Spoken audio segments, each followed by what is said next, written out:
좋아요와 구독하기는 사랑입니다. 네, 안녕하십니까.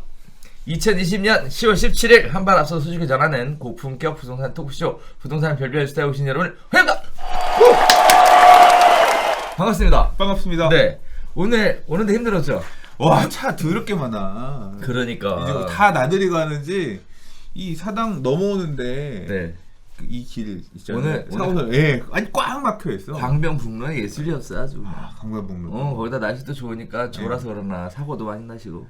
네. 그러니까 가을이 이제 얼마 남지 않았기 때문에 날씨 이제 갑자기 이번 주들 확 추워졌잖아요. 그렇죠. 이제 금방 겨울이잖아. 그러니까 이제 놀러 갈 수 있을 때 얼른 또 가야죠. 그래서 다들 나가시는 거 같아요. 그러니까 가을은 천고마비의 계절, 독서의 계절이라고 얘기하더라고요. 완전 늙었어. 그게 지금 왜? 언제쯤 요새도 그런 말 써요? 쓰지. 그래요? 얼마 전에 출판사 아시는 분 만났더니 가을이 독서의 계절이 이유를 아십니까? 왜요? 책을 너무 안 봐서. 그거는 아니야. 1년 내내 아니야. 그 출판사에서 하는 얘기가 1년 내내 판매량 중에 가을철 판매량이 제일 낮대요. 낮아? 낮대. 아주 낮대. 연초가 높겠다. 아니, 겨울, 여름. 그러니까 겨울이라는 게 새해 올해는 열심히 책을 읽어야겠다 마음을 다지고 좀 샀다가 이제 그러니까 여름이 많은 건 이해가 안 돼. 집에 더우니까 안 나가고 집에 책 본대. 그런가? 네. 자, 그런 얘기들이 있더라고요. 그러면 그 마케팅 용어구나. 가을은 맞아요. 천국. 그래서 가을에 책 팔려고 안 팔리니까. 맞아요. 그 얘기였더라고. 네. 근데 저는 책 시장이 앞으로 성장할 게 있나? 네. 그래서 후속판 안 내는 겁니까? 부동산의 재개발 스터디? 책 돈 안 돼. 나는 돈 되는 것만 할래. 자, 책을 요새는 근데 제가 이 얘기가 포인트야. 네, 뭐예요? 책을 안 읽지만 사람들은 엄청 책에 준하는 텍스트를 많이 읽는다니까. 항상 스마트폰에서 뭔가를 읽고 있잖아. 그래서 정보를 소비하는 방식이 바뀌었을 뿐이지 그게 책이라고 하는 형태로 유통되던 게 웹 문서라든가 이런 쪽으로 바뀌었을 뿐이지 나는 뭐 사람들이 오히려 활자로 된 매체는 훨씬 더 많이 보고 있지 않나? 그것도 이제 넘어갔잖아요. 활자에서 영상으로. 영상 그렇죠. 네, 많이 듣는 거 넘어갔죠. 아무튼 그래서 굳이 책 말고도 요새는 애들이 뭐 유튜브에서도 정보 많이 얻고 웹에서도 정보 많이 얻고 컨텐츠는 다양한 매체로 이제 나오니까 굳이 뭐 그렇게 책의 시장이 죽는 걸 안타까워할 필요가 있나? 물론 이제 업계에 있는 분들은 근데 이제 업계 얘기 나오면 똑같은 얘기네. 이거 적당히 선을 타면서 오늘 얘기해야겠다 이거. 그런가요? 네. 자, 좋습니다. 자, 오늘 첫 번째 소식부터 가볼게요. 자, 한 주간의 부동산 소식을 다루는 별별 이슈 첫 번째 소식 진행해 보도록 하겠는데요. 자, 한국판 뉴딜 정책으로 부동산 공인중개사 없는 부동산 거래 시스템을 만들겠다라는 내용이 발표가 됐었죠. 관련된 내용이 청와대 국민청원에 게시글이 올라왔습니다. 자, 오늘 2020년 10월 17일자로 청원 동의가요 19만 하고도 228명이 됐어요. 20만 돌파가 이거 되면 하나 내가 찍어야 되네? 나 이거 몰랐는데. 모르셨어요? 네. 한국판 이거 처음 봐서 이따가 하나 나도 하나 숫자 올려드릴게요. 그러니까요. 네. 자, 그래서 지금 한국판 뉴딜 정책 관련돼서 공인중개사의 분노가 드디어 폭발했다 이렇게들 시장에서 보는 분위기입니다. 근데 그동안 계속 참아왔었죠. 뭐 시장에 대한 불법 거래에 대한 얘기, 중개보수 인하한다는 얘기, 무슨 뭐 여러 가지 책임을 중개사 때문이라는 얘기, 담합에 대한 얘기, 오늘도 그런 얘기 나누게 될 텐데 가만히 있다가 이제 드디어 공인중개사들이 폭발을 했어요. 사실 이렇게까지 많이 나올 거라고 기대를 안 했거든요. 네, 그런데도 어마어마한 숫자가 몰려가고 있습니다. 지금 하루에 거의 뭐 몇만씩 올라가고 있는 상황이에요. 그래서 참여 인원이 19만 명이 됐는데요. 청원의 내용을 보면 크게 5가지 포인트를 이야기하고 있습니다. 자, 이거 가지고 한번 간단하게 이야기 한번 해보도록 할게요. 자, 한국판 뉴딜 일자리 창출 사업에 맞춰서 100만 중개가족 실업 문제를 먼저 해결해달라라는 거예요. 그래서 다른 소상공인들 실업 문제를 해결해주면서 중개사라는 직업을 없애겠다라는 게 말이 되느냐? 이런 얘기 하고 있고요. 그 다음에 두 번째는 어차피 없을 거면 공인중개사 시험 왜 보냐? 이런 얘기 또 나오고 있어요. 지금 이번에 36만 명이 시험 보거든요. 10월 31일 날 시험을 보게 되는데 이것도 또 재밌습니다. 그래서 공인중개사 학원 니네들도 종참해라 라고 얘기했더니 학원에서는 반대하는 입장이래요. 아니 왜 반대해? 그랬더니 없어지잖아요. 사업할 게. 그런 내용들이 알려지는 게 부담스럽다는 거죠. 그래서 실제 공인중개사 시험 보시는 분들은 청원을 안 한 상황이에요. 알지도 못하는 상황. 이런 상황이 벌어져 있는 상황입니다. 자, 다음에 또 하나는 중개시장을 혼탁하게 만드는 무등록 중개업자, 불법 컨설팅 업자를 척결하지 못하고 임무방기한 지자체, 장과 공무원들을 파면시켜달라라는 얘기예요. 마치 공인중개사들이 다 이렇게 문제를 일으키는 것 같지만 실제 내용으로 타고 보면 무등록 중개업자하고 불법 컨설팅 업자가 굉장히 큰 사건들을 많이 일으키고요. 사회적으로도 굉장히 안 좋게 보이는 부분들이 있는데 전혀 뭐 그런 부분들이 없이 컨설팅이라는 영역 자체가 뭐 어떻게 보면 우리나라에서는 좀 어떤 별도무제 형태로 제재 없이 활동하는 것들, 이런 부분들에 대해서 먼저 잡아내야 되지 않겠냐라는 얘기예요. 그 다음에 네 번째는요, 부동산 정치 실패의 책임을 공인중개사에게 전가시킨 김현미 장관에게 손해배상 책임을 물어달라. 뭐 중개사들도 일을 했다가 잘못하면 손해배상을 하잖아요. 근데 국토부 장관도 일을 잘못했으면, 문제가 생겼으면 손해배상해야 되지 않느냐, 이런 얘기가 나오고 있습니다. 마치 부동산 시장에 대한 이야기들을 하고 있는 것 같고요. 자, 다음에 또 다섯 번째는요, 모든 자격사 단체, 정치인, 공무원들에 대한 전수조사도 실시해달라라는 얘기를 하고 있어요. 이것도 마찬가지입니다. 마치 부동산 중개사들이 불법 행위로 인해서 부동산 시장이 불안정해졌기 때문에 그런 문제가 생겼다라고 얘기하는데, 어떻게 따지고 보면 여기 있는 분들 중에도 한 분이라도 그런 문제들이 있었다면 이런 사람들도 책임져야 되지 않겠냐, 약간 객관적으로 접근한 내용들도 있고 감정이 좀 섞인 부분들도 있어요. 너무 무리한 요구 아니야? 뭐 살기 좋은 대한민국 만들어주세요, 거의 그런 느낌인데? 아, 왜? 충분히 할만하다고 봐요 지금. 그러니까 이게 그런 거지.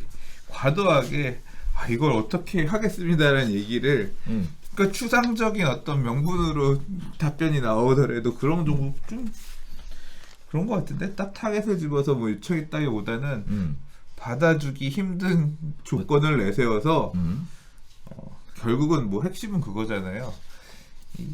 중개사 없는 부동산 거래 시스템을 만들지 않겠습니다 소리를 하라는 뜻으로 이렇게 막 넣은 것 같은데. 일단 지금은 다들 뭐 우린 모른다 다 지금 밀어뻥 하고 있거든요. 정부 단체에서 이런 부분에 대해서 나왔던 거에 대해 답변을 달라라고 요청을 했더니 우린 아니다, 우린 모른다.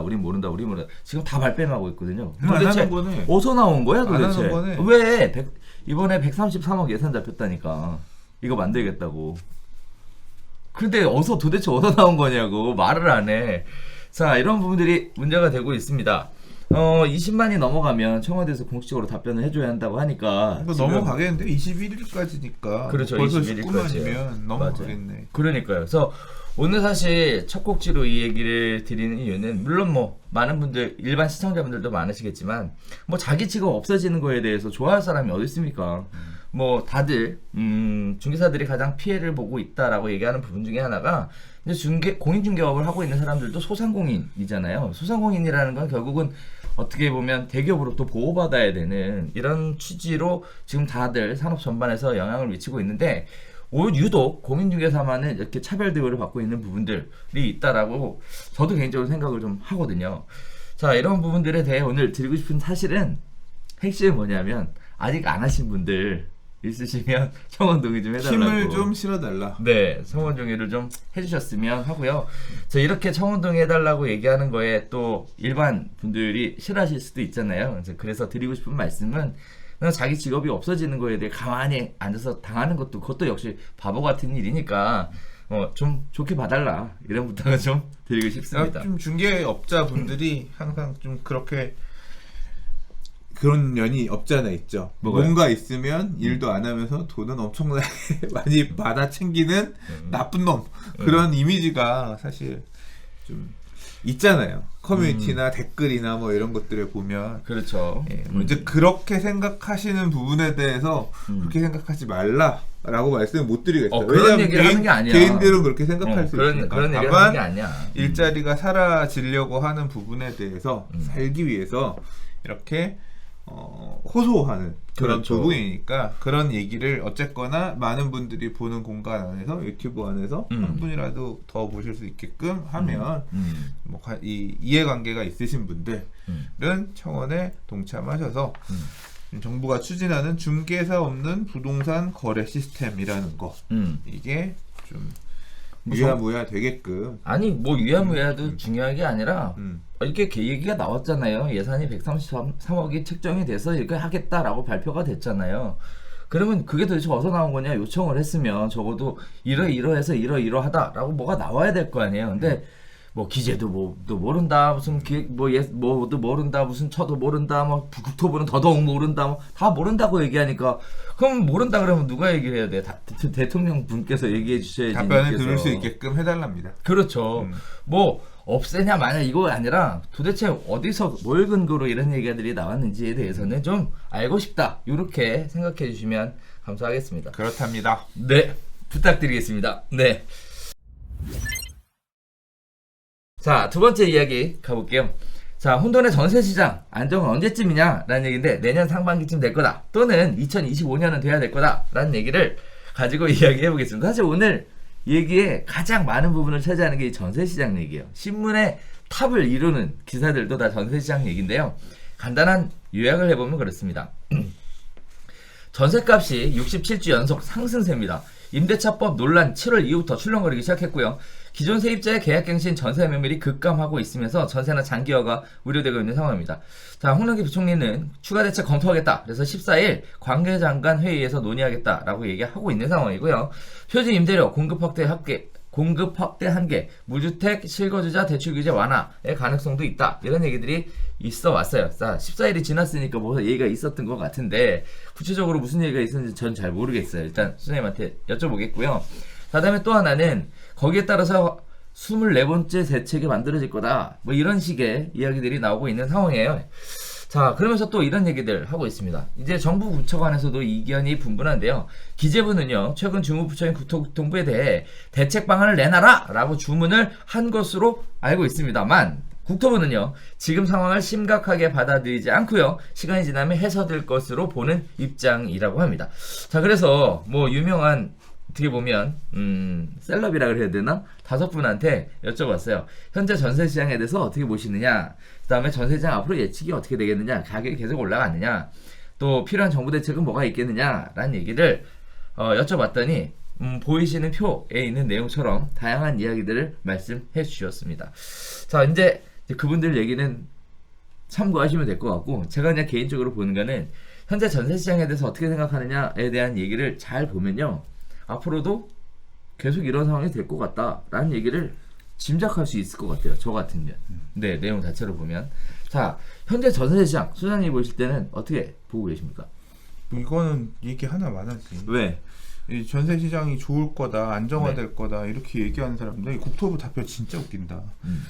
국토부는 지금 상황을 심각하게 생각하지 않고 시간이 지나면 해소될 것으로 보는 입장이라고 하는데, 지금 올라버린 이 전세가 뭐 해소가 어떻게 돼? 지금 올라서 지금 당장 재계약 못하는 사람들은 월세로 그만큼을 더 지불하거나 해야 되는 상황인데, 뭐 남의 일이라고 뭐 무능한 사람들이 매매 시장이 안정화되는 과정일 뿐이래요. 그거는 네. 교수님 뭐 누가 그렇게 얘기했다고 네. 하는데, 아, 다른 데서도 그런 얘기를 하더라고.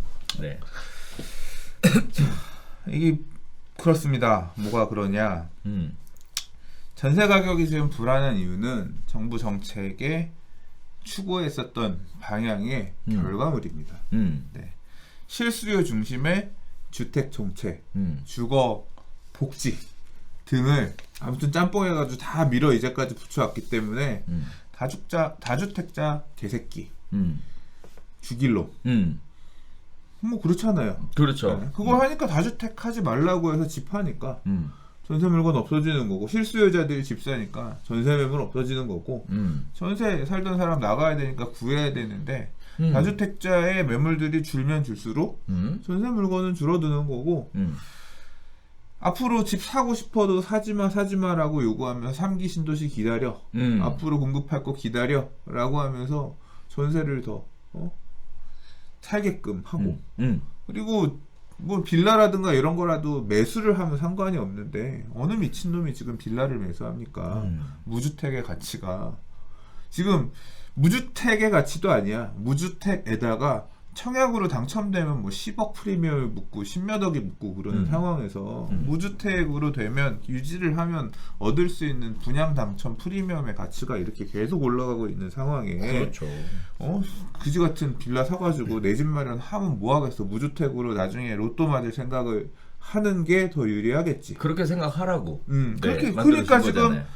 그러다 보니까 오피스텔 시장도 작살나고 빌라 시장들도 이제 재개발 이런 거를 기대하고 가는 시장은 또 미쳐 날뛰고 그렇죠. 그런 게 없는 동네들은 아무도 살려는 사람이 없으니까 거기도 이제 살려는 사람은 없고 임대만 얻으려고 하니까 그 시장도 불안하고 그래서 시장의 왜곡이 전반적으로 커지는 거예요. 뭐 때문에? 이 무주택 유지 청약 정책, 실수요 우선 정책 때문에 다른 부작용들이 지금의 이 전세난을 그리고 또 이제 세입자에 대한 주거 안정권 보호한다고 이번에 이제 계약갱신 요구권이랑 전월세 상한제를 덧붙여서 한 부분까지 포함해서 다주택 중과의 종부세 이런 것들이 더해지니까 뭐 지방시장 작살나는 거 포함해서 다 혼돈의 상황이 지금 이 상황을 지금 이야기한 거죠. 이거 다 이번 정부에서 한 거예요. 그래서 이거를 예상을 못했다. 무능한 거고 예상을 했다. 나쁜 놈이야. 예상을 했는데 어쩔 수 없었다. 어쩔 수 없었다. 무능하고 나쁜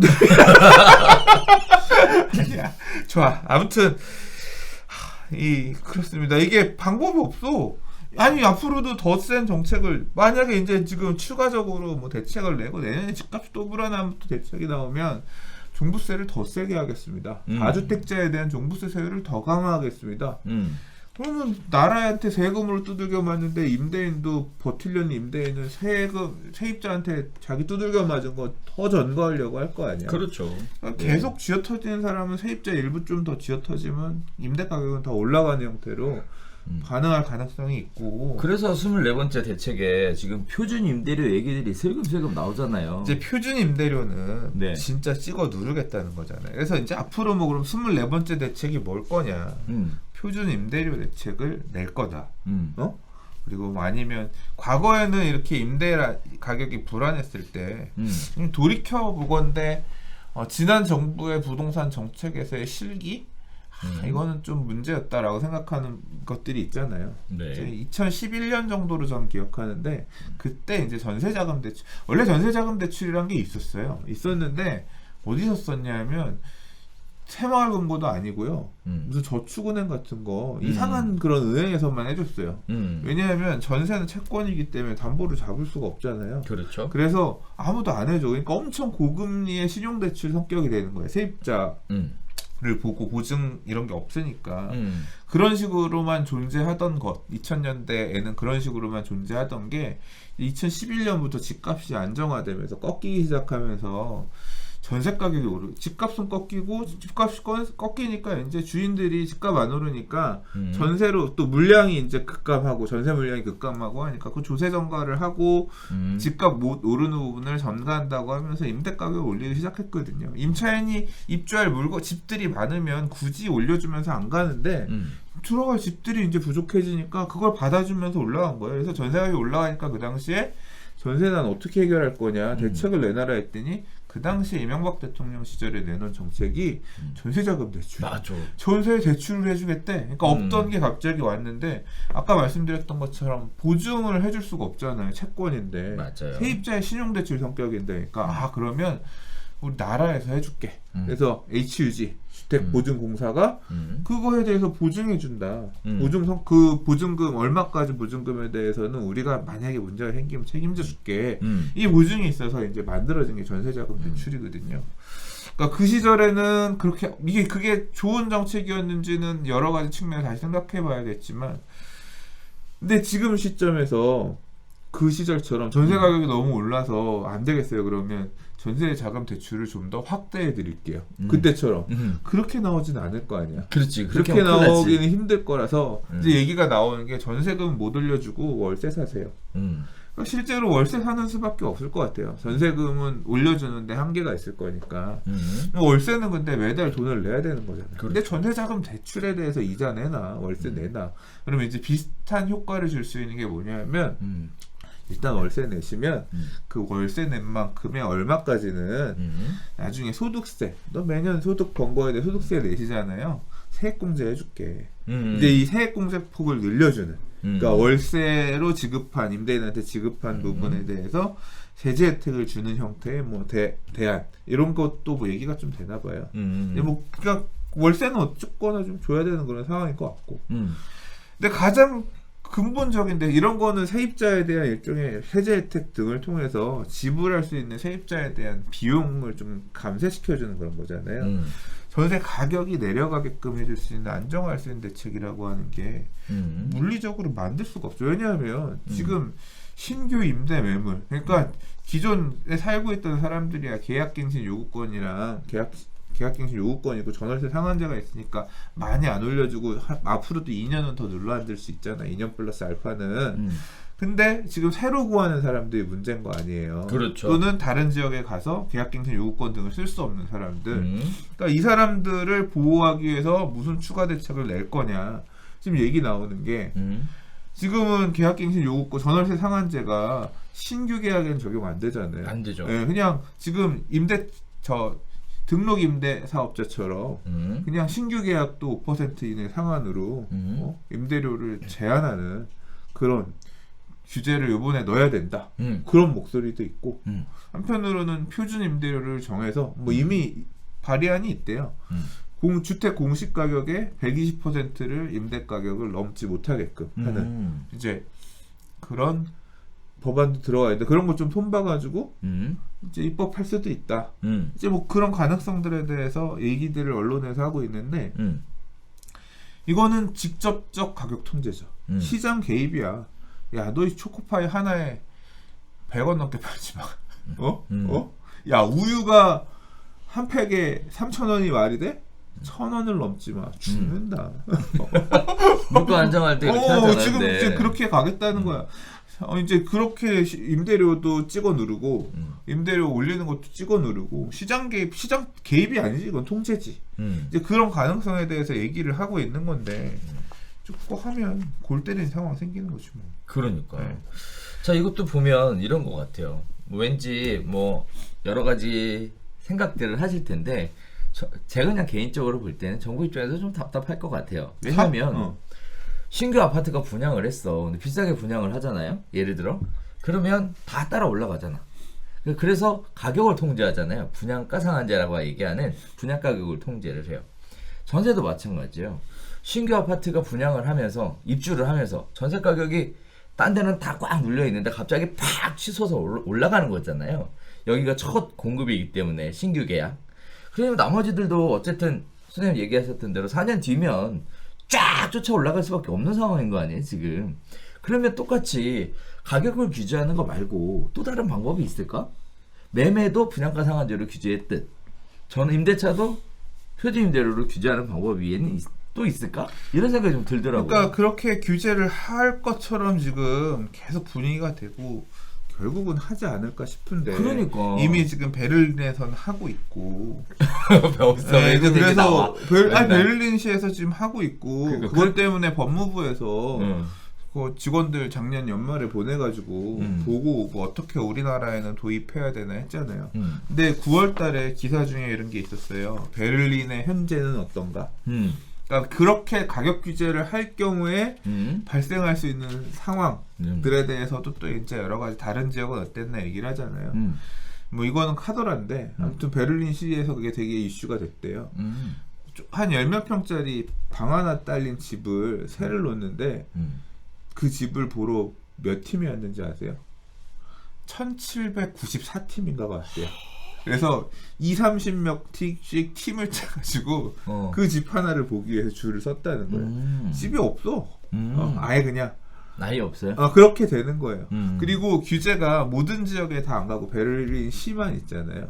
그래서 그 안에서는 이제 집 짓던 것들 다 안 짓는데요. 임대 목적의 주택들 민간은 집을 아예 안 짓고 바깥의 지역들하고는 가격 이제 임대료가 역차별 나는 상황이 생기는 거죠. 음. 뭐 이제 그 임대료에 따라서 발생했었던 여러 가지 문제들, 뭐 뉴욕시가 했을 때 뭐 미아 페로 배우가 뉴욕 아파트를 임대료 규제를 해놨더니 얼마나 저렴한 금액에 오래 살 수 있었고, 근데 그로 인해서 임대인들이 임대료를 못 올리니까 집을 그냥 아예 그냥 그래서 이제 저 뭐야 슬럼화되고 그런 오히려 바깥쪽 이제 그런 어떤 이제 양질의 주택들은 이제 없어지는 거지. 도심권의 양질의 주택은 없애고 비도시권으로 양질의 주택을 확대를 시켜서 자연스럽게 도심의 집중화를 막는다. 이게 장기적인. 자, 한편으로 또 이런 기사 봤어요? 전세 이번에 보려고 뭐 30명인가 뭐 이렇게 줄 서가지고 9명. 그게 9명? 가양 부단지. 가양 부단지. 그거 저는 개인적으로는 계약 안 됐다면서요, 그거? 몰라요. 아니 그 기사에선 계약 됐다 그랬는데. 그래요? 그게 뭐냐면 네. 가위바위보에서 그러니까 그거 집 보고 나서 계약하실 분 손들었는데 그 손든 사람 중에서 가위바위보에서 이긴 사람이 계약했다고. 뭐 기사는 그런 식으로 나왔던데. 근데 최종적으로는 그 뭐 갱신 청구하셨다고. 그 사람이 계약금지 요구했다고. 네. 그런 얘기들이 나오더라고요. 그러니까 이게 앞으로 진짜 그렇게 카더란지 진짜 임대료가 모르겠는데. 직접적으로 규제가 되면 이제 나는 뭘 해줄게요. 나는 뭘 해줄게요. 저를 임차인으로 뽑아주신다면 이 집을 위해서 집을 깨끗이 쓰겠습니다. 저는 깨끗이 쓰는 것에 더해서 도배 장판은 제가 문짝을 하겠습니다. 바꿔드리겠습니다. 저는 문짝을 바꿔드리는 거에 더해서 임대인에게 매년 설 명절 선물을 드리겠습니다. 저는 매일 설 명절 선물로 상품권 플러스 소고기 한 짝을 보내겠습니다. 저는 그거 뭐 개판 되는 거지. 그러니까 이게 뭐야? 상황이 뭐 어떻게 보면 방송 진행하면서 상황이 웃기니까 웃는데 사실 뭐 웃을 얘기는 아닌 것 같아요. 네. 그러게요. 이게 네. 근데 그렇게 돼.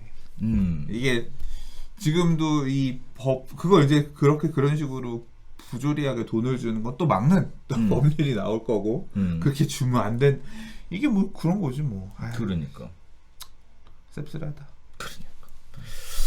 자, 아무튼 근데 이게 원인이 근본적인 원인이 사실 어느 정도 집값이 올라가고 임대가가 올라가는 것도 사실 수인을 해야 된다. 왜냐하면 금리를 이렇게 저금리를 오랫동안 유지하고 이러고 있으니까 실물에 대한 가치, 집값도 올라가는 거고 돈 가치가 떨어졌으니까 임대 가격도 올라갈 수밖에 없고. 그렇지. 그러니까 이게 이제 이런 거 같아요. 당연히 올라가는 거에 대해서 어느 정도 인정을 해줘야 되는데 이제 집이 없는 분들이 상대적 박탈감, 이 박탈감을 위로해 주겠다. 그러니까 시장에 직접적인 개입을 해서 시장이 지금 작동하지 않잖아요. 매물이 없다는 얘기는. 그러니까 이게 근본적인 문제가 이거야. 이 시장 경제는 물건이 있어야 시장이 돌아가요. 맞아요. 살 물건이 있어야 시장 가서 맨날 야 우리 오늘은 고기 구워 먹을까? 그럼 고기 사올게. 시장 갔더니 고기가 없어. 상추를 봤더니 상추가 없어. 상추는 그지 같은 거 이만큼 있는데 되게 비싸. 물건도 없고. 야 시장에 갔는데 고기가 상추가 없네. 야 오늘 고기 못 먹겠다. 안 왔어. 야, 내일은 그러면 한 일주일 있다 가볼까? 또 없어. 시장 가서 상인 양반 고기 안 팔면 뭐 먹고 살아요? 저도 고기 팔고 싶은데 고기가 안 나오네요. 시장이 없어지는 거야. 그럼 그거 1년 지나고 2년 지나면 그 사람은 땅 파서 장사 시장이 없어지는 거야. 지금 시장이 없어지고 있잖아. 시장을 없애는 정책에 계속 자본주의 사회가 붕괴하는 거야.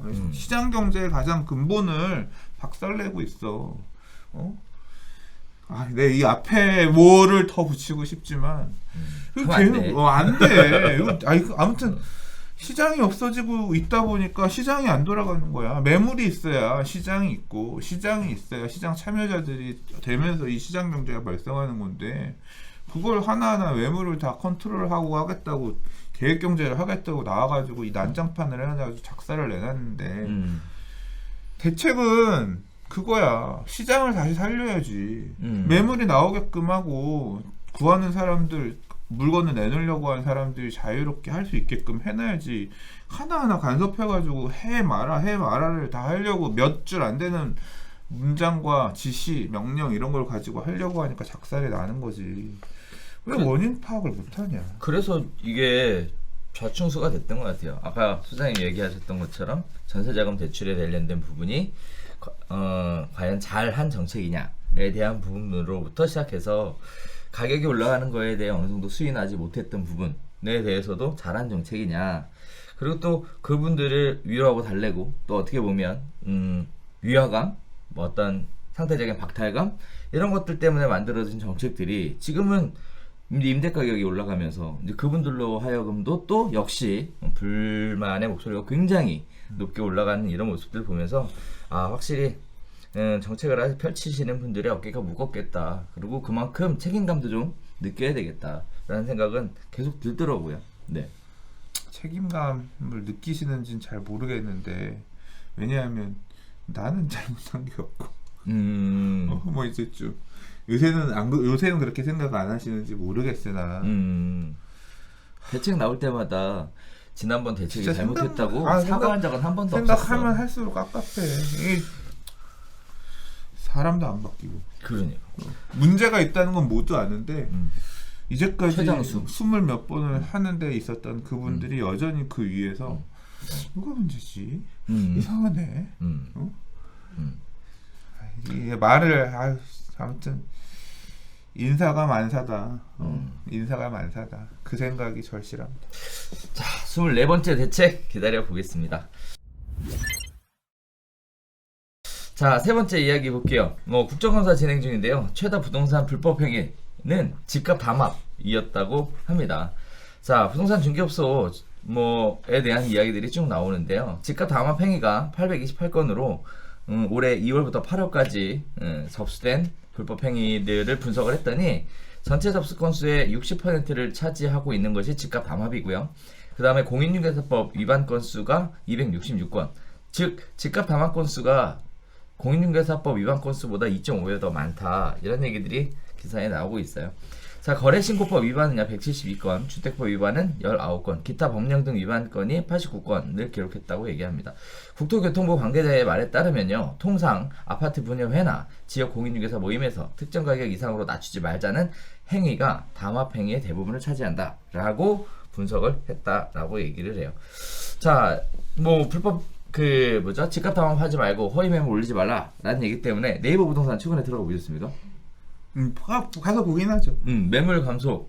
매물 별로 없어요. 그러니까 엄청나게 많이 전세는 줄었어요. 없거나 한 건 있거나 거의 그런 수준이고 매매 물건들도 많이 줄었죠. 그리고 또 많은 분들이 이런 얘기도 하시. 집값 담합에 대해서 가장 크게 얘기가 나오는 것이, 여기도 보시는 것처럼 마치 공인중개사 분들이 일부러 이렇게 하는 것처럼 그동안에 이야기해 왔으나 구체적으로 이제 조사하면서 밝혀지는 내용들은 뭐냐면 아파트 분여회와 지역 공인중개사 모임이라고 얘기를 하거든요. 다시 얘기하면 집값 담합에 대한 것들은 어떻게 보면 외부적 시장의 영향의 개입이 좀 크지 않았나라는 부분들도. 이건 반대 아니야? 지역 공인중개사 모임에서 가격 담합은 이런 식 아니에요? 그러니까 가격 담합이 있는 게 아니라 이 소유자분들의 얘기를 들으면 이런 식이거든. 우리 아파트 15억에 올려주세요. 사모님 그 가격에는 못 올려드려요. 아직 지금 실거래가 13억인데 15억 고가까지는 못 올려드려요. 그러면 이놈 새끼들 이 동네 부동산 몇 군데 전화했더니 다 15억 안 올려주지 담합했다. 거의 그런 느낌으로 오히려 왜 우리가 원하는 호가를 받아주지 않냐. 그래서 일부러 이 동네 부동산은 썩어 빠졌어요. 밖에 있는 옆 동네에다 올려달라고 해야 돼요. 막 이제 이런 얘기들 오히려 나는 더 보이는 것 같은데 그런 식이 아니, 반대로 우리 아파트는 더 높여야 됩니다. 이 아파트는 앞으로 15억으로 무조건 올립시다. 중개업자가 어느 미친놈이 그렇게 담합을 해. 그러니까 그거는 이제 그걸 논리로 13억에 팔 거 15억에 팔면 중개 수수료가 그거만큼 더 늘어나니까 그런 건데 막 이딴 식으로 댓글 쓰는데 안 팔릴 중개업자 10군데가 붙어가지고 결국 팔아먹는 부동산 하나인데 그거 올려가지고 내가 못 쓰면 안 됐지. 내가 쓰기 위해서 남들 15억 올릴 때 난 14억 5천에 써가지고 나 혼자라도 팔아 먹어야 된다라고 생각하는 게 사실 이 경쟁 시대에서의 중개업자의 저건데. 그러니까 이 좀 약간 이런 해석은 잘못된 해석이다. 근데 가지고 계신 분들 입장에서는 암암리에 이렇게 좋지. 할 수 있지. 이게 담합이라기보다는 이제 그게 그런 행위 자체가 지금 집값 담합이라고 이제 범죄 행위로서 범죄 행위죠. 이제 이렇게 법으로 만들어 버려서 범죄 행위가 돼 버렸잖아요. 옛날에는 야 우리 동네 집 싸게 올리지 마. 이 정도였다고 하면 그게 이제 나라에서 볼 때는 범죄라고 하니까 범죄가 된 거죠. 범죄가 된 거죠. 네, 법이 만들어졌으니까. 네. 그지 같네. 사실 공인중개사분들 오셔가지고 네. 막 그렇게 울분을 토하고 열분을 토하시는 분도 굉장히 많았거든요. 부녀에서 쫓아와가지고 야 나도 공인중개사 자격증 있는데 부터 시작해가지고 막 말도 안 되는 부녀회가 와서 요새는 부녀회사 안 할 걸. 네, 그러니까 옛날에 그러니까 2006, 7, 8년도 이때는 부녀회가 와가지고 직접적으로 갑질을 했죠. 그러니까 이거 떼, 이거 뭐 어째, 여기서 장사하기 싫어요. 이게 있었다고 하면 요새는 부녀회 있는 아파트 단지도 있겠지만 요새는 다 카톡방. 그렇죠. 뭐 이런 쪽에서 돌잖아요. 그러니까, 그럼요. 특정 부동산과 거래하지 말라. 이제 그 안에서 이제 그 안에서 이렇게 인치가 가해지고 조직적으로 가잖아요. 이 부동산에 전화 넣어서 조직이 맨날 전화해서 이 물건 있는 거예요? 저 물건 없는 거예요? 뭐 계속 해가지고 아예 그냥 일 못하게 흔들어 버리고 작살 나는 것이. 그러니까. 자 일단 여러분들한테 말씀드리고 싶은 것은요. 소장님도 잠깐 얘기하셨다시피 2020년 2월 21일자로 집값 담합행위가 불법으로 규정이 됐습니다. 그리고 처벌 규정이 굉장히 세요. 굉장히 세요. 뭐 징역 3년에 벌금 3천인가? 그렇습니다. 엄청나게 세니까 이런 담합행위 안 하셨으면 좋겠고요. 근데 이게 신고권이잖아요. 네. 신고됐는데 이 중에 처벌받은 사례가 있어요. 이제 처벌을 하려면 조사해야죠. 신고됐으니까. 그리고 이제 좀 몇 달 뒤면 나오겠죠. 이제 처벌 어떻게 이거 했습니다. 이렇게 나오겠지. 자, 그래서 이런 부분들이 불법으로 규정되어 있고 처벌 규정이 굉장히 무서우니까요. 일단 부녀회도 그렇고 지역 공인중개사 모임도 그렇고 이제는 안 하셔야 하는 시기라는 거 이런 말씀 드리고 싶고요. 또 한편으로는 가지고 있는 사람 입장에서는 집값 담합행위가 좋을 수도 있고 또 없는 사람 입장에서는 또 싫을 수도 있고 각자의 입장에 따라서 좋아졌다가 싫어졌다가 좋아졌다가 싫어졌다가 하는 것 같습니다. 근데 이거 보니까 서울은 얼마 안 많아요. 집값 담합이 828건인데 그렇죠. 그 중에서 서울이 156, 인천, 경기가 539. 그다음 나머지가 비수도권이거든요. 그렇죠. 인천, 경기 지역이 엄청 심하다는 우리 동네도 집값 뿜뿌질 좀 하자가 제일 많았네. 서울은 맞아요. 상대적으로 적었고. 네, 그러네요. 그렇죠. 생각해 보면 또 그렇게 될 것도 같아. 왜냐하면 공급이 많았잖아요. 신도시 공급도 많았고 아파트 공급도 많았고. 그리고 제가 듣기로는 뭐 용인이나 그다음에 또 어디야 미사, 그다음에 또 별내, 뭐 그다음에 다산, 그다음에 송도, 뭐 이렇게 들리는 얘기들 보면 다 이제 수도권 외곽이에요. 이게 항상 그래요. 지금 이게 후행하는 장이라서 덜 올랐던 지역들이 야 우리도 이 가격은 됐어야 되는데 너무 안 올랐다. 이제 아무래도 이런 유인도 많고 생각보다 서울은 다 위반 수가 그렇게 안 많아. 거래 신고 위반도 보면 172건 중에 서울은 15건밖에 안 돼. 인천, 경기가 128. 그러니까 상당수의 이런 것들은 서울 지역은 생각보다 위반이 별로 없네요. 그렇죠. 전체 건수가 1374건 중 257건이 서울이네. 근데 이제 그렇게도 봐야지. 서울 그 인천 경기의 전체 아파트 숫자하고 서울도 많죠. 서울이 1000만이고 인천 경기 수도권이 재수 따지면 그 비율로 보더라도 서울이 적은 거지. 서울 4천만, 뭐 5,500만 중에서 수도권에 2천만이 모여 사는데 그 중에 1,000만이 서울에 있는 건데 그렇게 따져보면 서울이 비율로 따지면 뭐 한 3배, 4배 차이 나는데 그럼 어떻게 서울에 있는 중개사들은 좀 서울에 있는 그 분야에는 좀 서울은 양심적인가? 그게 아니라 서울은 많이 털려봐서 서울은 저것도 조사도 많이 받고 세금도 많이 토해내고 서울은 많이 당해봐가지고 불법을 하지 말아야 된다는 걸 상대적으로 많이 경험적으로 해봐서 알아. 이런 거 없었던 지역들이 더 막 우리 동네는 그런 거 몰라. 평소에 해본 적이 없어요. 세무조사 이런 거 받아본 적이 없으니까 겁이 없는 거지. 이제 그런 지역들이 많으나 이번에 좀 이제 털리면 하지 말아야겠다 생각하는 분들도 늘어나면서 이제 깨끗한 그러니까 클린한 자 하지 마세요. 네 말씀드렸다시피 불법 행위고요. 네 처벌 규정이 심합니다. 그러니까 안 하셨으면 좋겠습니다. 부동산 중개업소가 네이버 부동산에 매물 광고하는 것도 8월 21일자부터 허위 매물에 대한 부분이 규제가 굉장히 심해요. 벌금 500만 원짜리니까요. 이런 부분들도 마찬가지입니다. 없는 매물도 광고하시는 거 이제 시장에 사라졌으면 하는 바람이고요. 그래서 재밌는 얘기가 하나 있습니다. 진짜 매물이 많은데 매물이 있는데 광고하신 분들이 있으시잖아요. 진짜 그동안 양심적으로 제대로 중개하셨던 분들, 이런 분들은 요새 특수라고 하더라고요.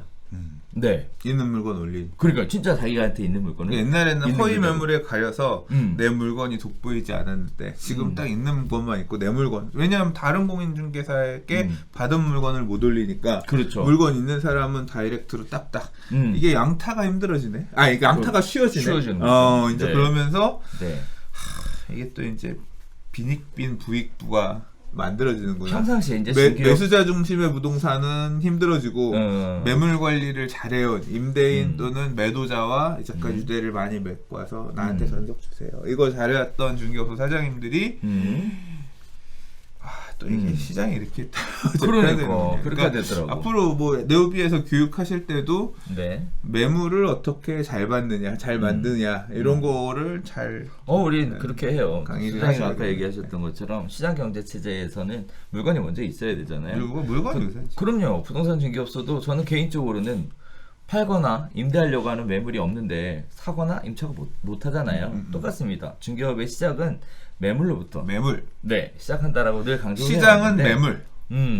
그리고 또 저 같은 경우에는 투명하게 상도덕을 지켜가면서 중개하시는 거를 지속적으로 강조하거든요. 그러다 보니까 요즘 들어서 중개법인이 바빠요. 네. 그래서 제가 가만히 생각해 이런 데서는 그런 얘기하면 안 되지. 안 돼? 왜? 저놈 새끼 돈 잘 번다고 뭐. 그건 아니야. 그건 아니야. 그런 건 아니고요. 양심적으로 중개를 잘 해왔다. 저는 그 얘기를 좀 드리고 싶었습니다. 역시 선한 마음으로 양심적으로 하셨던 분들은 고난의 시기가 지나고 나면 찬란한 영광의 빛이 나. 언젠가. 네. 자, 그렇게 이쁘게 생각해 주세요. 매물 중심으로 네. 신뢰를 잃지 않고 그렇게 하시면 클린한 웹 어떤 이 매물 정보 시스템 환경이 되었기 때문에 좀 더 나은 환경이 되었다. 앞으로 그런 부분에 더 집중하시라. 그럼요. 그런 얘기입니다. 우리 수업할 때에서 제가 중개업할 때 매물 어떻게 만들어내는지 이런 부분들에 대한 거를 수업 시간에 다 얘기해줘요. 네, 물론 쉬운 방법은 아니라 하실 수 있는 분도 있고 없는 분도 있겠지만 다 해주고 있어요. 돈 안 받은 유료 광고입니다. 돈 안 받은 유료. 네. 유료 광고는 아니고요. 광고 무료 아니에요? 광고. 예. 광고 아니야? 강의 광고 아니야? 네, 아닙니다. 네. 자, 네 번째 보겠습니다. 임대차법 눈치 보여서 여당에서 힘 빠진 부동산 감독기구 얘기인데요. 이거 지금 한때 굉장히 시끄럽게 얘기가 나왔었던 부분이죠. 문재인 대통령이 8월 지시했던 부동산 감독기구 실범이 용두사미가 될 우려가 커지고 있다고 합니다. 핵심 기능인 계좌정보, 납세정보 조회, 이 두 가지가 포인트예요. 를 위한 법안 발의가 차일피일 미뤄지고 있는 데다가 부동산 인플루언서에 대한 제재 기준도 당초 계획보다 후퇴에 힘이 빠졌다고 합니다. 자, 여기에 대해서 여러 가지 얘기들이 나오는데 임대차법 개정안 시행 후 전셋값이 급등하자 여당 일각에서 시장 역풍을 위해 몸을 사리고 있다는 지적도 나오고 있는 상황입니다. 국토부는 원래 감독 기능을 강조했으나 기획재정부 등의 반대로 금융정보분석원 같은 시장 모니터링, 불법행위 단속 중심으로 역할이 축소가 되어 왔고요.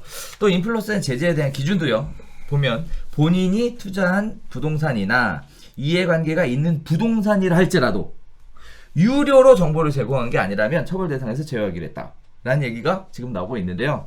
자, 일단 첫 번째 부동산 감독기구 많이 좀 줄어들 것 같아요. 그러니까 이게 부동산 감독기구를 두 가지 기준으로 고민을 했대요. 지금 금융감독 같이 엄청 센 거를 전체적으로 세게 이렇게 규제하는 어떤 위에 기구를 만들 거냐, 아니면 여기도 얘기했지만 FIU 금융정보분석원 돈 얼마 이상 인출되면 자동으로 보고되고 그 내용들 보고 있다가 뭐 이상한 거 가는 거 아니냐 할 수 있게 항상 이렇게 캐치하고 볼 수 있게끔 하는 이제 그런 정도로 할 거냐 두 가지 안을 논의를 했는데, 금융감독원처럼 강력한 규제 기구를 두는 건 없애고 그냥 돈 흐름 이런 것들, 부동산 거래 관련해서 이런 자금들 보고 세금 이런 것들 보고하는 것들 하는 그런 정보원 기능 정도로 축소를 해서 가는 방향으로 가닥을 잡았고, 그다음에 지금 뭐 아까 우리 앞서서 지금 뭐 몇 건 이것들 봤지만 무슨 법 위반, 거래신고법 위반, 주택법 위반 봤지만 결국 부동산 투기 조장 행위 등등을 처벌할 수 있는 내용들은 법에서 정한 내용에 해당이 될 때 처벌을 하는 거잖아요. 그렇죠. 근데 여기에서 처벌할 수 없는 그런 내용도 있단 말이에요. 그래서 이제 그 내용들을 처벌하기 위한 별도의 특별법을 올 연내에 만든다 그랬어요. 그래서 이제 그 법안 내용들 중에 여러 가지가 있는데 아까 말씀드렸던 인플루언서, 그러니까 예를 들자면 부동산 TV, 뭐 네오비 TV, 뭐 여러 많잖아요. 유튜브나 뭐 이제 그런 것들도 이놈 새끼들이 유튜브에서 부동산이 새끼가 어디가 뜬다고 그래서 내가 샀는데 알고 보니까 부동산 이놈이 거기 갖고 있었네.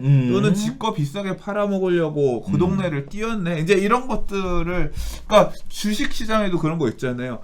이 주식이 뜹니다. 사세요 했는데 알고 보니까 이놈이 그 얘기해놓고 뒤에서는 막 자기가 들고 있던 거 파는 거. 이거는 부정한 행위잖아요. 이제 그렇죠. 부동산도 그런 게 될 수가 있으니 그러한 등등을 처벌하기 위한 별도의 특별법을 만들겠다. 이제 이런 거였거든요. 그래서 그렇죠. 이런 거 하겠다라고 해서 언론에 계속 보도가 됐는데 지금 말씀하신 이 내용 최근에 보도 이게 뭐 무슨 신문에서 단독 달고 얼마 전에 나왔는데 맞아. 막상 보니까 이 처벌을 하려고 보니까 인플루언서가 유료로 돈 받고 정보를 제공해주고 했는데 이게 이제 그런 식으로 투기 조장 행위일 경우에만 처벌하고 그러지 않은 경우에 대해서는 처벌하지 않겠다 뭐 이런 식으로 좀 후퇴했다는 식으로 나왔어요. 근데 지금 아직 법안이 만든 게 아니라 내부적으로 그렇게들 생각하고 있다는 얘기인 거니까 난 뚜껑 열어봐야 한다고 생각해요.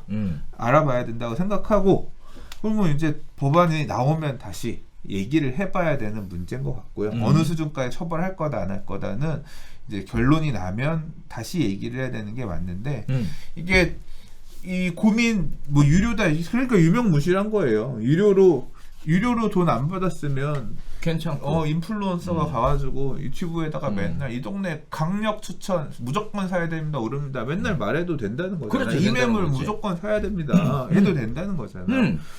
처벌. 근데 알고 보니까 이놈이 이거 파는 놈이야. 그것도 내가 유료로 상담 안 하면 된다는 얘기인 거잖아요. 그렇죠. 이거를 그렇게 봐야 되냐 안 봐야 되냐 고민이 많지. 근데 이게 굉장히 그런 거예요. 그렇게 작정하고 그런 식으로 어떻게 보면 홍보하는 거랑 그 반대급부. 그러니까 이해 관계가 이렇게 두 개가 성립하는 그런 사람이잖아요. 말이 안 되는 이거 처벌해야 될 것 같긴 한데 이거에 걸리는 사례들이 되게 많아요. 예를 들어서 내가 무슨 시장이야. 우리 시에 무슨 철도를 유치하겠습니다. 100% 냅니다. 맨날 얘기해. 근데 이 시장이 그 시에 살아. 그 시에 철도역 생기는데 뭐 5분 거리 안에 아파트에 살아. 이해관계가 있잖아. 지 살고 있는 집 옆에다가 철도를 유치하겠습니다. 우리 동네 좋아집니다. 집값 오릅니다. 하잖아. 투기꾼이야? 인플루언서는 맞잖아. 인플루언서지. 그거 갖다 붙이면 이것도 투기꾼이 되는 거야. 그렇지. 시장이 우리 지역을 개발하겠습니다 얘기하는데 이 법 기준으로 처벌하려면 투기꾼 새끼가 지네 집값 올리려고 시장의 지기를 이용해서 유치했네 이게 되는 거지. 그러니까 이게 떨어져 이게 그러니까 되게 이게 묘하게 애매한 이거 처벌하려고. 근데 이 사람이 이권을 가지고 했느냐 그건 아니지. 우리 지역 발전을 위해서 하겠습니다. 이권이지. 당선되려고 한 거니까. 아무튼 월급 안 받아야지. 그러니까 이게 유료로 정보를 제공한 경우에만 처벌하겠다 이런 게 이런 사람을 구제해주기 위해서. 이제 그런 게 아닌가. 왜냐하면 너무 간다 또. 이게 그렇지 않으면 네. 그렇지 않으면 처벌 이게 말할 수가 없어. 예를 들어 내가 용산 살아. 누가 물어봐. 용산 어때요? 용산은 국제업무지구도 계속 될 거고 해서 좋을 것 같습니다. 얘기해. 근데 부동산 TV에서 용산에 집 갖고 있으면서 좋아질 거라고 여러 번 얘기했어요. 나 처벌이야. 그럼 그다음에 어떻게 말하지 말아야 돼. 용산 읍읍 어떻게 압구정동 입 이렇게. 그러니까 그게 이게 되게 애매한 거죠. 그러니까 이게 처벌 현실적인 수준이랑 이런 거 고려하다 난 것 같은데. 그러니까 이 제재 규제를 너무 느슨하게 여러 개를 제재할 수 있게끔 풀어버리면 아무 말도 못하는 시대가 되는 거죠. 이 언론 통제 따라서 그렇죠. 그 통제가 되는 거지. 그게 맞지 않죠? 뭐 저도 뭐 비슷한 생각이긴 합니다만 좀 조금 다른 각도에서 봤어요. 사실 한편으로 보면 선의의 목적으로 좋은 정보들에 대해서 나눠주고자 했었던 분들도 계시는데 인플루언서 단속한다 그러니까 이제 채널 문 닫고 잠수 타신 분도 있으시더라고요. 아예. 그렇죠. 네, 이제 네. 좀 몇 분 갔지. 그러니까 그것도 좀 정리하셨지. 안타깝더라고요. 뭐 좋은 다시 하면 되지. 말 그대로 언론 통제잖아요. 이제 그런 분들이 좋은 정보, 필요한 정보들을 제때 공급해주는 통로를 차단시켜 버렸으니까 그런 분도 굉장히 안타깝고 물론 뭐 다시 시작해도 되겠는데 뭐 하겠어요? 뭐 선한 마음으로 시작했는데 몰매 맞을 뻔했는데 아니 뭐 하려고 해요? 근데 그것 때문에 일단은 뭐 지금 바뀌는 부분도 영향을 끼치긴 했지만 다른 이유로 그만두셨을 수도 있고. 아니 그 이유 맞는 것 같아. 그다음에 또 하나는 느끼는 건 뭐냐면 뭐 예를 들어 내가 찍었어. 그래서 팔려고 띄웠어. 그걸 팔고 튀었어. 근데 시장에서 알아서 판단할 문제 아닐까라는 생각은 들어요. 안 좋은 동네를 좋다고 백날 떠들면 저 새끼 미친놈이라고 하지. 거기서 나 투자할까? 이렇게 하는 사람이 얼마나 되겠어 사실. 근데 이 반대도 얘기하잖아. 왜? 이게 띄우는 사람 말고 네. 안 좋다고 사지 말라고 하는 놈도 처벌해야 된다. 그것도 좋은 근데 얘기네. 그놈 때문에 인생이 내 인생이 그놈 말을 들어서 그래서 이제 시간이 처음에는 뭐 막 하다가 지금은 뭐 그게 나쁘게 얘기하면 그 안티 세력 이게 엄청나게 늘어나던데. 근데 뭐 그런 얘기도 네. 있어요. 하도 맨날 이 사람이 얘기하는 지역 여기 반토막 난다라고 찍으면 그때부터 거기가 오르는 네. 펠레의 저주 같은. 그래서 요새 막 그런 식으로 희화되던데. 그래요? 누구께서 드디어 이 지역을 찍으셨습니다. 이제 네. 떡상만 남았나요? 떡상각 막 이러면서 웃던데. 그래요. 자, 뭐 사람들이 다 나름대로의 판단 기준을 가지고 있고 또 현명하게 스스로 판단하리라고 봐요. 거기에 대한 기대도 좀 해줘야 되지 않을까 싶고요. 지나치게 시장에 대한 개입을 한다거나 개인의 판단에 대해 개입한다거나 이러한 부분들은 좀 아닌 것 같다는 생각도 듭니다. 동시에 사람들이 알아서 판단하고 거기에 따른 결정을 하고 책임도 본인이 져야 한다라는 점은 그렇죠. 네, 분명하게. 그러니까 남의 귀가 얇아서 그래. 원망하지 마세요. 남의 얘기를 듣고 투자를 했는데 잘 안 됐다. 그 사람 원망하지 마시고. 그렇죠. 내가 책임지고 내가 알아서 내가 행동해야지. 그렇죠. 뭐 아예 뭐 내가 유료로 비싸게 돈 주고 가서 컨설팅을 받았는데 잘 안 됐어. 전문가. 그 전문가 욕하시면 되는데 이게 아니라 뭐 여기 좋아 저기 좋아. 온갖 정보들은 많잖아요. 그 사람의 정보를 신뢰해서 내가 뭐 손해를 봤다.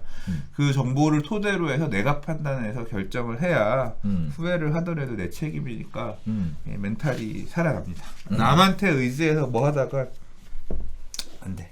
그게 기본이야.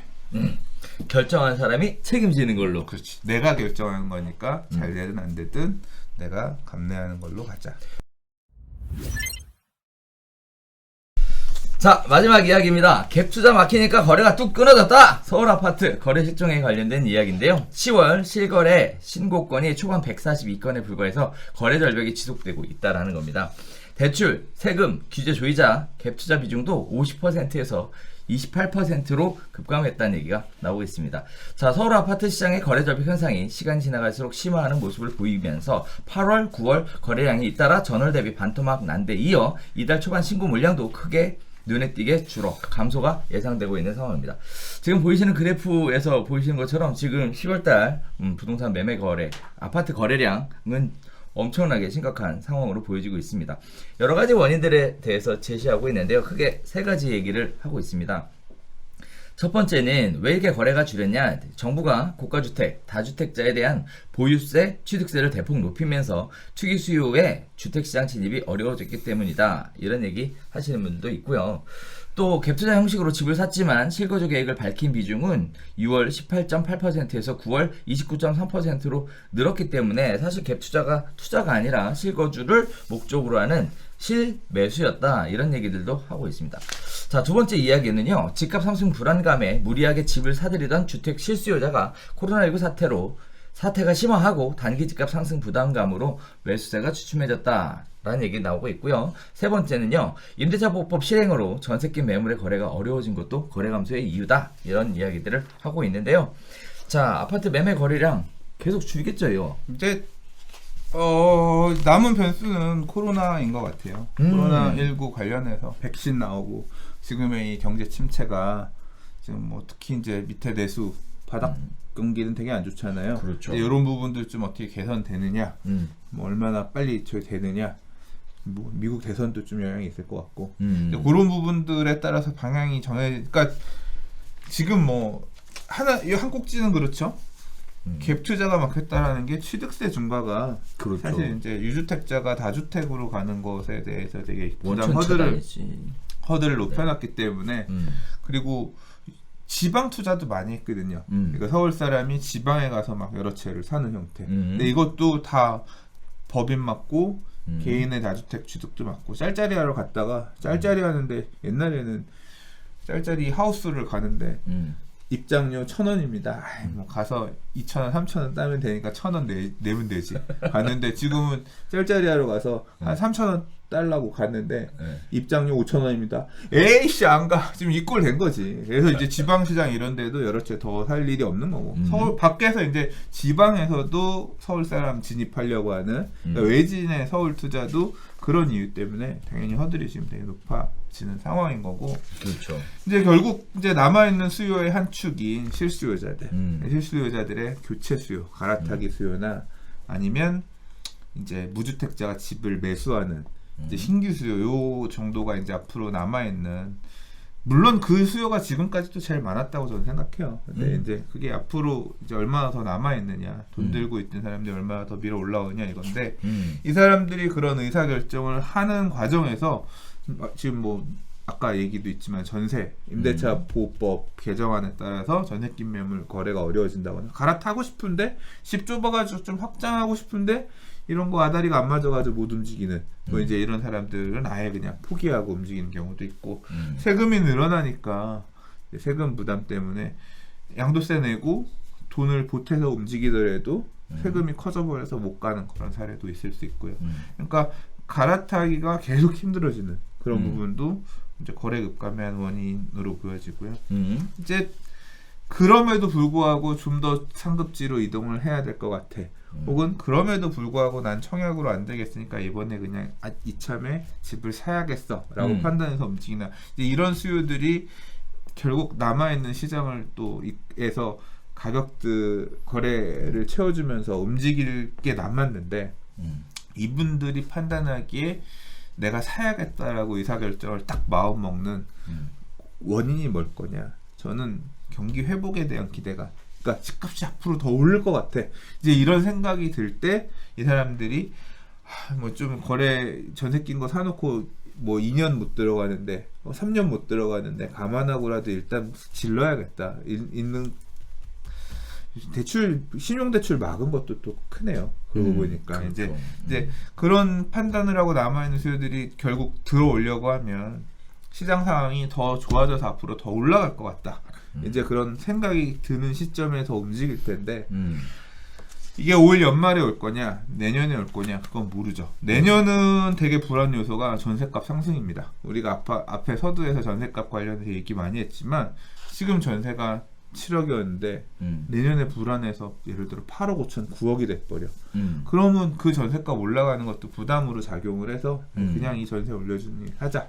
아예 그런 식으로 수요의 변환, 그러니까 대체제라고 하잖아요. 경제학에서는 매매 대체 수요가 임대잖아요. 집을 매매해서 살 수도 있지만 전세 월세로도 움직일 수 있잖아요.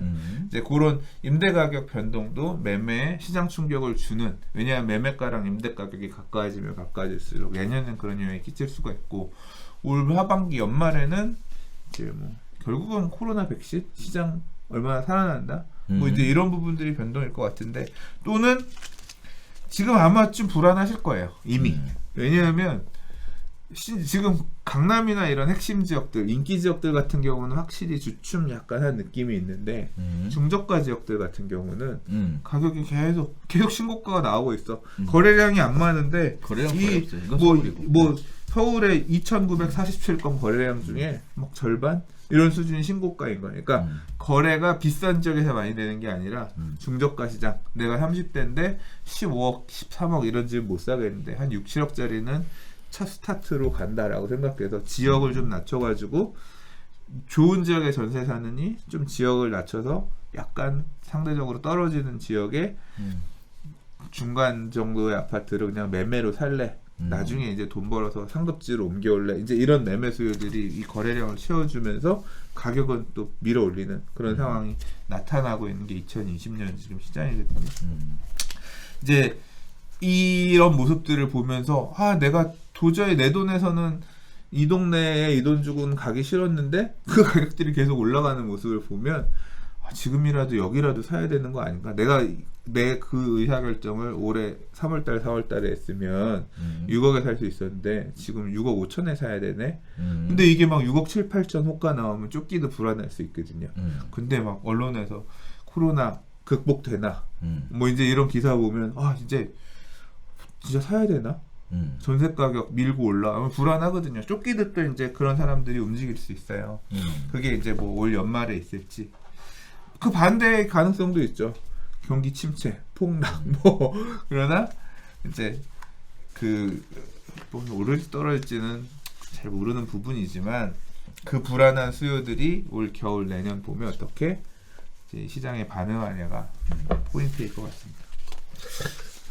자, 이 부분에 얼마 전에 신문 기사에 좀 이슈가 될 만한 이야기가 또 나왔었습니다. 삼성동에 나홀로 아파트가 있었는데 법인을 소유하고 있던 것을 통매각이 안 돼서 분할 매각하는 걸로 이렇게 얘기를 했는데요. 삼성동이 보시는 것처럼 토지거래 허가구역이잖아요. 그런데 그러다 보니까 실거주할 수 있는 사람만 살 수 있는 토지거래 허가를 받아야죠. 그렇죠. 실거주를 반드시 해야만 되는 이런 매각 절차가 진행이 되는데 시세보다 저렴하다는 이유로 인해서 거의 뭐 4,000명 가까이 사겠다고 공매를 넣었죠. 경쟁률 몇십 대 1. 그러니까 했단 얘기가 몇십 대 1인가 몇백 대 1인가 모르겠다. 그러니까 뭐 어마어마했던 걸로만 기억하고 있습니다. 어찌됐든 실수요는 여전히 존재하고 다만 가격이 좀 저렴하면 사겠다라는 이런 식의 생각들을 좀 가지고 있는 것 같아서 어떻게 보면 현재 시장 매매 시장에 대한 부분은 관망조가 좀 짙지 않나. 지금 관망하면서 네. 진입해야 되나 말아야 되나 다들 고민하고 계실 겁니다. 그러니까 그래서 이런 부분들이 분위기가 만들어져 있다라는 것 참고하셨으면 좋겠습니다. 소장님 얘기하셨던 대로 앞으로 이제 변수에 따라서 이 관망하고 있던 매수자의 에너지가 어느 쪽으로 향하게 될지가 결정될 것 같은데요. 앞으로 밸류수다 보시면서 여러분들도 그 시장의 변화에 대한 것들도 같이 한번 느껴보면 좋을 것 같습니다. 자, 오늘 준비한 내용 여기까지 진행을 해왔는데요. 요새 스피디하게 진행하니까 다시 듣는 저도 좋더라고. 내용 길던데. 내용 소장님 말이 많아서 길어. 내용은 길어. 나도 좋아. 그래도 네. 자, 저희가 준비한 소식은 여기까지 말씀드리도록 하겠습니다. 다음 주에 또 새로운 소식 가지고 전해드리도록 할 텐데 24번째 대책 나올래나? 네. 시장에 나오는 신문 기사들은 요즘엔 대동소이해서요. 나오더라도 네. 그렇게 막 그러니까 와닿는 게 있을까 싶어요. 지금 그러니까. 당장 하기는 힘들 거고 이제 내년에 아마 나오지 않을까. 제대로 시장을 규제하는 정책은 나오더라도 모르겠습니다. 그러니까 자, 저희가 준비한 소식 여기서 인사드리도록 하겠고요. 새로운 소식 가지고 다음 주에 다시 인사드리겠습니다. 감사합니다.